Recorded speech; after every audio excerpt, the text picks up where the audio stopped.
I never feel any pressure working with anyone really, producer-wise especially, because I've known a lot of these people. You know, I started writing at 12, but really making it a profession around 18, 17, 18. You know, I never felt pressure because I know what I'm capable of doing. It was always a matter of those producers doubting me, and I love doubt. My whole career basically is built upon the doubt of others because that means I have to show and prove. Both Timbaland and Polow Da Don they're very interesting in the studio. I always say they're like the brothers I never had or wanted. With them in the studio, there's never, ever, ever a dull moment. Polow, it's great. It's great working with Polow because he's super, super passionate about music and, you know, loves to have debates about music and different artists and, you know, album sales and whatever. So, you know, it's very informative working with Polow. Tim, on the other hand, working with him is very inspiring. Very, very, very inspiring because he has a like no holds bar attitude towards music. He'll create something with monkeys in it, which he has done before, and the track is amazing. But he really does not see limitation, for lack of a better word. Like, he doesn't think that way. He doesn't think, oh, I can't give this artist that. Like, they'll never like that. He doesn't think like that. He gives it to them. This is what you're getting, and it's hot to me. So you need to finish this verse because I'm telling you it's going to be a hit. Like, he's that confident in what he does. So it's inspiring to know that you never really have to, you know, cap yourself. You never really have to feel limited.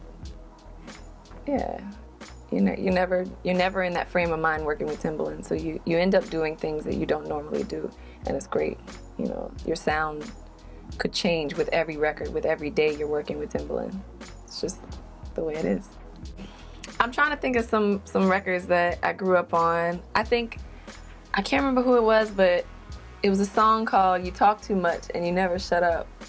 It was something like a Run DMC, DJ Jazzy Jeff and the Fresh Prince. That was a tape I bought. And I remember going to Europe at like 11 and listening to that tape.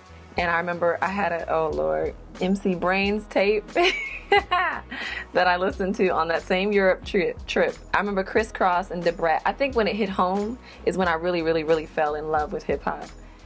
Because Atlanta was home to TLC, and that was so, you know, for girls, like, that was a big thing. Atlanta, we had so much love. So it hit home with Debrat, hit home with Jermaine Dupri and what he did for the city, Dallas Austin, and TLC, and all of the acts, hip-hop acts that came out of Atlanta is when I was like, wow.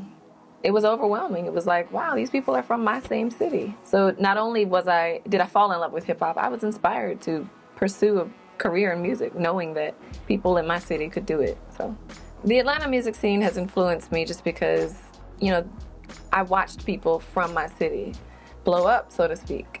You know, we're a very, very creative city, and just being around that, I think it really, it's really inspiring, and you get to see people in their raw form before the fame, before all of that.